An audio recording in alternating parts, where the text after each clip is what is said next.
Assalamualaikum warahmatullahi wabarakatuh. Ketemu lagi dengan kita di acara Ngobris, ngobrol sampai habis. Membicarakan persoalan sampai habis tanpa anarkis dan tetap agamis dan selalu harmonis. Ya, bahwa kami Kejaksaan Negeri Kaur melaksanakan program podcast pada hari ini mengundang tamu yang bukan main-main ini, tokoh pemuda Kaur ini. Main ya. Ada Pak Ketua KNPI Kaur, Bapak Sabana. Bapak Bung atau apa nih? Bung kayak lebih bagusnya. Iya, Bung Sabana. Selamat pagi Bung Sabana. Selamat pagi. Sehat Bung? Alhamdulillah. Tetap semangat? Tetap Semangat. Di sebelahnya ada Sekretaris KNPI, Bung Refsun David.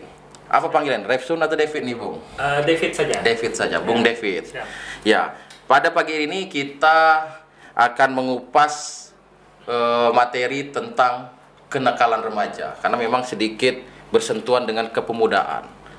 Kenakalan remaja berkaitan dengan bagaimana kemudian pemuda ini dapat kita tuntun menjadi hal-hal yang positif, sehingga ada regenerasi, ada pengkaderan ke depannya. Mungkin suatu saat mungkin orang-orang yang saat ini duduk di SMP bisa menggantikan posisi Bung Sabana, Bisa, Bung David, kan demikian.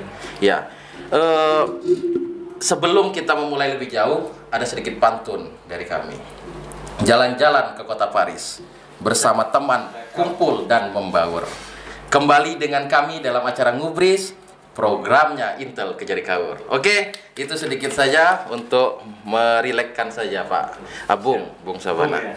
Oke, Bung, berbicara masalah kenakalan remaja ini, Bung. Dalam pandangan Bung sendiri, sebenarnya seperti apa kenakalan remaja itu? Kalau di pandangan kita ya, di saya sendiri, kenakalan remaja ini karena kurangnya perhatian dari orang tua. Kurang perhatian orang tua, iya. Yang pertama itu. Terus lingkungan. Lingkungan ini sangat mempengaruhi untuk kenakalan remaja, khususnya di daerah kita ini. Itu menjadi faktor utama. Betul ya. sekali. Iya. Jadi berbicara menjadi ketua KNPI ini, Bung. Sejak kapan itu, Bung? Masih ingat itu, Bung? Alhamdulillah lebih kurang 2 bulan yang lalu ya. Wah, 2 bulan. Masih fresh, masih baru ya, Bung? Masih baru sekali. Artinya mudah-mudahan dengan kondisi masih fresh, masih segar ini, programnya itu fresh dan segar juga nanti. Alhamdulillah sudah. Kayak buah yang segar gitu ya. Betul sekali. Nah, berbicara masalah geografis, di mana Kaur ini sebenarnya kalau kita bicara potensi pemuda ini luar biasa ini. Betul sekali. Kita pernah dengar bagaimana PS Kaur bisa mengimbangi sepak bola di Bengkulu. Betul sekali ya. Bagaimana kemudian karateka, pesilat Kaur bisa eksis di tingkat regional, nasional maupun daerah. Ini kan menarik, artinya potensi pemuda di Kaur ini memiliki hal-hal yang bisa dikembangkan secara positif. Nah, kita bicara konteks topik kenakalan remaja yang kita bahas hari ini. Kenapa kemudian kita harus membahas ini? Apa urgensinya menurut Bung Sabana? Kalau menurut saya, karena di sini banyak sekali potensi pemuda yang sangat urgent, itu sosialisasi yang dilaksanakan oleh pemerintah di bidang hukum, terkhusus kalau di bidang olahraga ini ya, ada KONI ya kita di daerah kita ini ya, Komite Olahraga Nasional. Jadi berbaur dengan KNPI nanti, berkolaborasi supaya menimbulkan atau dengan harapan-harapan kita bisa bekerja sama asosiasi pemuda. Artinya memang harus ada garis koordinasi dengan bidang-bidang lain ya, Bidang organisasi lain. Betul. Ya, berbicara KNPI, bisa nggak sedikit Bung jelaskan sebenarnya apa tugas pokok dari KNPI ini? Tugas pokok KNPI ini banyak sekali ini. Jadi salah satunya terkait dengan pemuda. Apapun yang terjadi di dalam pemuda ini, masalah-masalah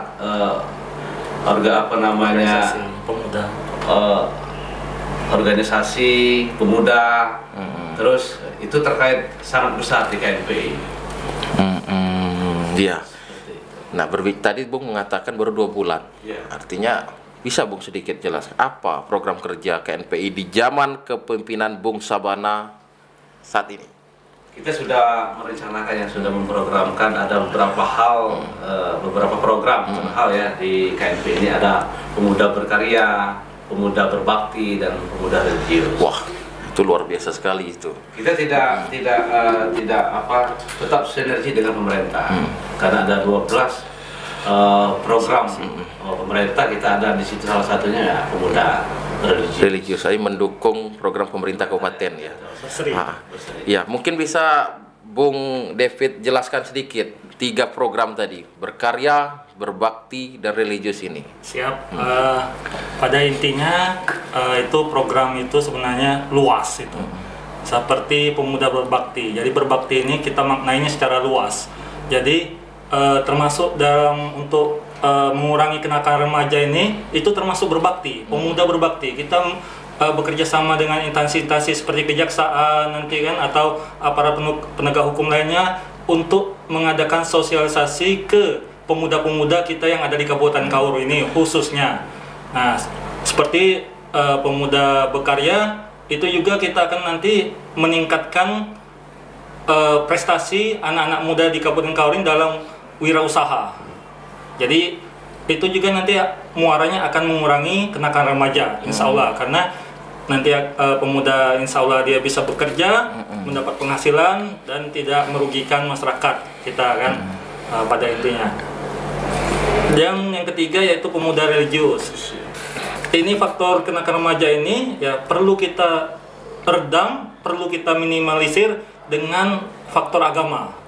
Jadi di agama itulah yang kita meningkatkan pemuda itu untuk berakhlak, lebih berakhlak, sehingga insya Allah nanti kenakalan remaja bisa diminimalisir. Oke, luar biasa itu sebenarnya. Saya menarik ketika tadi Bung David mengatakan pemuda berkarya tadi, bagaimana tadi bersinkronisasi sehingga bisa membuat pemuda bisa lebih produktif Ya, dalam betul. Mungkin bisa sedikit dijelaskan itu nanti sinkronnya apakah berkaitan dengan pemerintah daerah dalam konteks dinas tenaga kerja atau seperti apa itu nanti Bung David? Jadi nanti kita rencananya akan bekerja sama dengan semua stakeholder terkait, seperti dinas tenaga kerja, betul itu kan. Jadi kita berusaha bagaimana pemuda kita ini kreatif dan inovasi serta berdaya saing. Jadi kita akan nanti mungkin adakan pelatihan untuk wirausaha dan melakukan pembinaan untuk lowongan pekerjaan kan, dan lain sebagainya. Iya, memang menarik ketika kita bicara konteks kenakalan remaja. Betul. Memang akhir-akhir ini banyak kasus-kasus yang melibatkan remaja yang cukup menarik perhatian kita di Kabupaten Kaur. Seperti yang kejaksaan tangani saat ini, ada kasus persetubuhan terhadap anak sekolah, seks bebas. Ada juga perkelahian remaja yang baru-baru ini malah sempat mau ada tawuran itu kemarin, yang untung tidak terjadi karena keburu cepat diantisipasi oleh pihak yang berwajib, maupun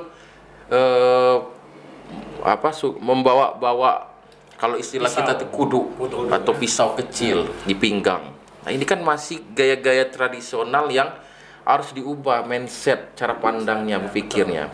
Jadi seakan-akan dia keluar rumah itu harus membawa senjata atau pengaman diri. Ya. Padahal negara kita, negara Indonesia sudah merdeka kan, ada polisi di mana-mana, jadi nggak perlu. Nah, ini yang menjadi tantangan KNPI ke depan. Bagaimana kemudian merubah cara pandang berpikir pemuda saat ini dari berpikir apa adanya menjadi berpikir ada tujuan dan bermakna itu. Untuk apa kita hidup, untuk apa kita berkembang itu. Bagaimana kira-kira apakah cukup dengan sosialisasi kira-kira? Tidak, kita langsung mengambil tindakan. Tindakan dalam artian ya kita langsung memang terjun langsung untuk membantu pemuda kita ini kan, apabila mereka terjadi permasalahan kan, sedapat mungkin kita dampingi. Iya, ya itulah menjadi persoalan. Terkadang cara berpikir pendeknya, kalau bahasa Kaur singkat perut itu, tidak melihat akibatnya, ini yang menyebabkannya. Kita tahu bersama, kita bicara bersentuhan dengan senjata tajam, membawa saja Undang-Undang 12, Undang-Undang Darurat nomor 12 tahun 50 mengatakan memiliki membawa senjata tajam bukan untuk peruntukan pertanian itu ancamannya bisa sampai 10 tahun penjara. Iya.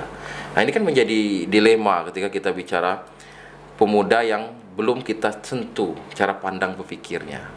Berpikir kritis, saya yakin pemuda Kaur ini berpikir kritis semua. tapi kritis, terarah dan terukur.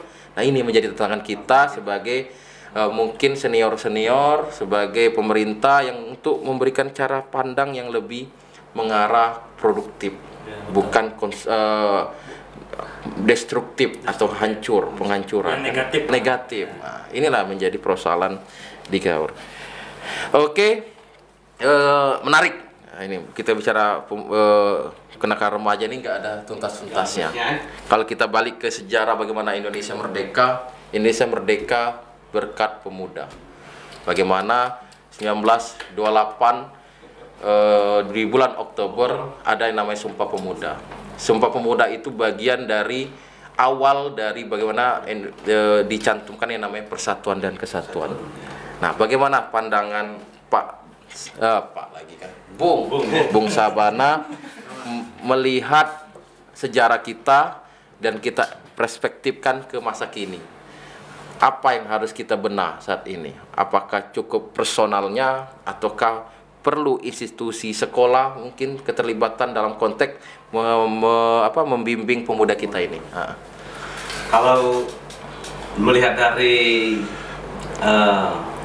lahirnya KNP ini tahun 1973, jadi pemuda ini sudah lama sekali ya. Kalau Sumpah Pemuda 1928, tapi pada saat ini pemuda ini butuh bimbingan dari semua pihak ya, semua stakeholder yang ada di Kabupaten Kaur ini khususnya, bahwa pemuda ini siap bersinergi, siap dibimbing apabila ada pengarahan-pengarahan dari pihak terkait ya. Kalau masalah pemuda berbakti atau pemuda berkarya dan pemuda religius itu harus dibimbing, harus ada dinas terkait yang menangani ini, supaya tidak tadi yang sudah disampaikan oleh Pak Gufron tadi ya, Bung Gufron ya, iya. Masalah pemuda kenakalan remaja, bebas, tawuran, ini harus dibimbing. Terkhusus untuk pendidikan. Ini terkait lagi dengan dinas pendidikan yang harus. Artinya tidak cukup KNPI saja yang bekerja ini ya. Benar sekali. Tapi KNPI siap, siap membantu, siap mendukung dan siap bekerja sama dengan pemuda dan dengan pemerintah daerah. Super sekali, luar biasa. Kita harapkan ini memang yang terbaik untuk Kabupaten Kaur, sehingga harapannya muncul tunas-tunas muda yang tangguh, yang hebat, yang mumpuni, dan siap untuk bersaing dengan orang-orang di tingkat nasional itu. Itu harapan kita bersama. Bung Rex, David, tadi kita bicara konteks kenakalan remaja dikaitkan dengan program kerja KNP itu sendiri. Nah, kalau bisa sedikit dijelaskan, digambarkan dari aktivitas sehari-hari, apa sebenarnya yang memicu kenakalan remaja itu sendiri? Banyak faktor itu, Bang. Ya, faktor lingkungan, faktor pergaulan kan ini kan. Pada intinya kadang-kadang bukan berdasarkan niat yang bersangkutan pemuda itu, tapi ya mereka ikut-ikutan. Kadang-kadang juga ada kesempatan, sehingga itu yang harus kita benahi bersama itu. Iya. Oke, terima kasih. Baik, Sobat Adiaksa dimanapun Anda berada, kita rehat sejenak. Kita akan kembali lagi dalam acara Ngobrol sampai habis. Terima kasih.